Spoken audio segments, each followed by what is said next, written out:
Hazırsak Doğuş Kökartlı, TEV mezun bursiyeri Doktor Gezgin Yazar tek satırında satıyoruz.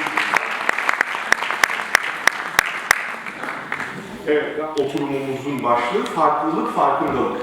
Elimle devam edeceğiz müsaadenle. TEV üstün başarı bursiyeriydi.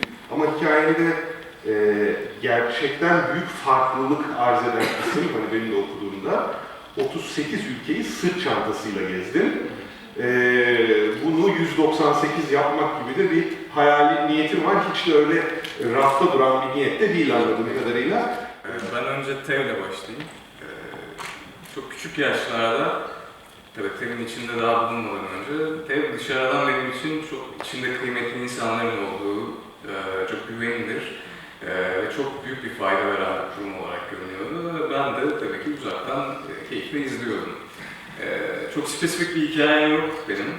Üniversite sınavından sonra ben 179. oldum ve o zamanlar bir haber gördüm. İşte Türkiye Eğitim Vakfı geleceğin liderlerini arıyor ve ilk 1000'e giren öğrencileri üstün başarı bursiyeri adında bir özel burs veriyor diye. Konuştuk Tuğçe'yle de uzun bir süreci olan bir burstu. Başvurduk biz de. İlk elemeye geçtik, kompozisyona geldik, işte kompozisyon yazdık. Sonra mülakata kaldık. İşte mülakattaki soruları konuştuk.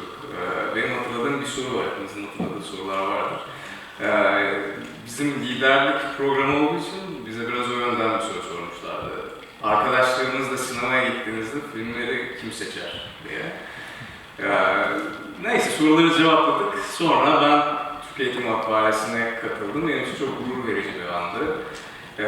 Ve TEV benim hayatımda birçok kapı açtı.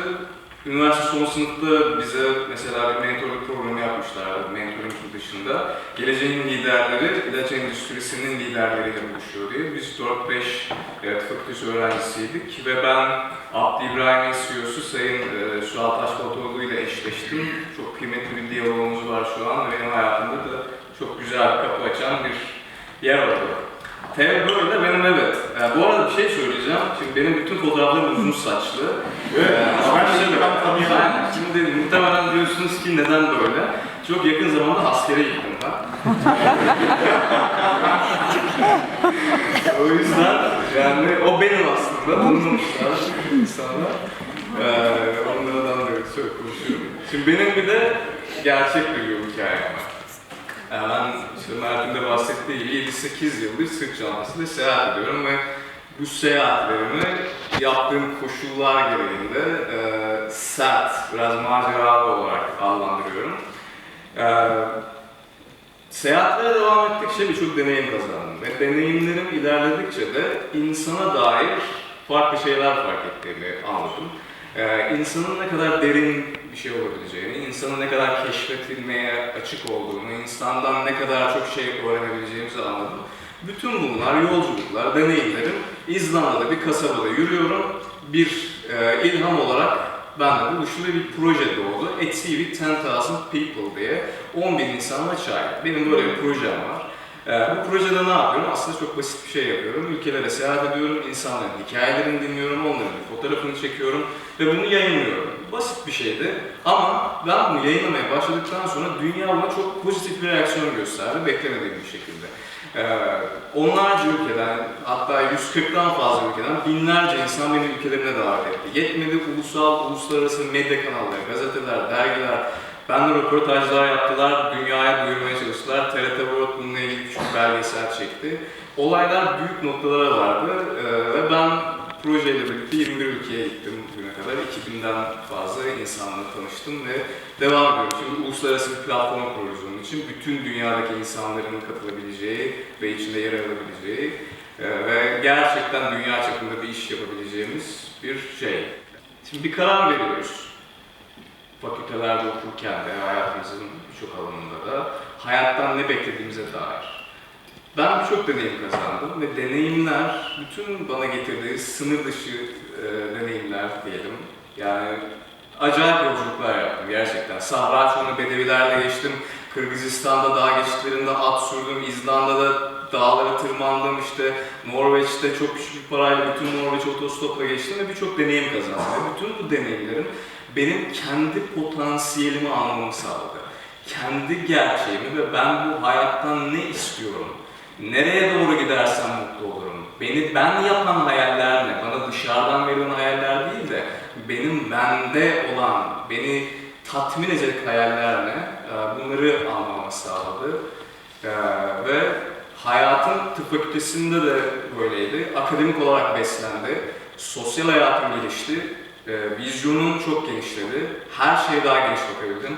Sosyal hayatımda, akademik hayatımda, iş hayatımda bununla beraber gelişti ve güzelleşti, böyle anlatayım. Çok güzel. Özgür'ün de az önce bahsettiği aslında içsel dışsal. Evet, ben de onu söyledim ve çok müthiş bir örnekti o dışa dönüklükten içe dönüklüğe girmek. Biz çok öyle yetişiyoruz bence de. O başarıyı almak, başarıyla tatmin olmak ama sonra insanın içine dönüp içindeki tatmin olabileceği şeyleri anladığında hayat ona çok daha fazla şey veriyor. Bu yaptığın seyahatler çok ciddi de cesaret gerektiriyor. En azından benim gözümde öyle. Bu siyer arkadaşlar, dinleyenler için de bu cesaret kavramını da katarak, yani seni o adımı atmaya, o eşiği aşmaya iten neydi, o motivasyonu da belki açıklarsan, o farklılığı ve farkındalığı da nasıl yansıtabilirler?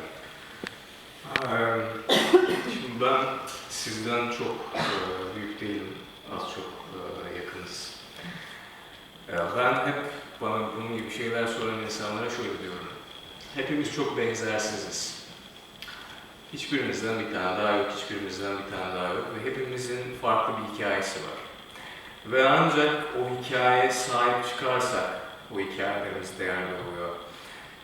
Benim bu hikayeyi daha güzelleştirebilecek ya da kendimi keşfetmemi daha iyi yapabilecek bir tanımım var. Yani daha doğrusu bir tanım üzerinden gidelim. Hepimizin hayatında konfor alanları var. Ve konfor alanları bizi bazı yerlerde tutuyorlar ve alışkanlıklarımızı devam ettiriyoruz bununla. Fakat ne zaman konfor alanımızın dışına çıkarsak o zaman bir şeyler öğrenmeye başlıyoruz. O zaman daha çok anlamaya başlıyoruz. İşte benim seyahatlere başlarkenki cesaretim, ben hayattan daha fazla şey öğrenmek istiyorum.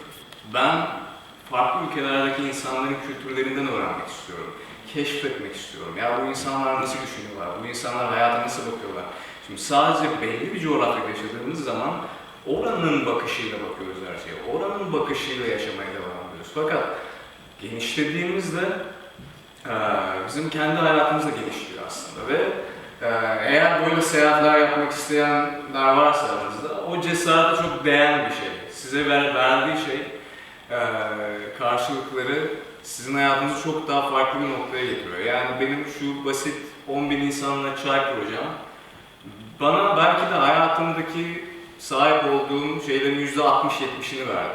Çok basit bir fikirdi. Ben sadece cesaret gösterdim. Yani bu fikir aklıma geldiğinde demedim ki ya bu da basit bir fikir, yani ben bunun peşinden gitmeyeyim. Yok hayır, ben bunu yapabilirim, peşinden gidebilirim. Zaten bu konfor alanının dışından çıkmak bana bir şeyler katıyor. Tamam, bu da benim bir konfor alanım olabilir. Bunun dışı da benim için yeni deneyim olabilir. Bunu da deneyimleyeyim, bundan ne öğreneceğim, bundan ne potansiyeller kazanabileceğim. Bunu arayayım istedim. Böyle anlatabilirim. Çok teşekkürler.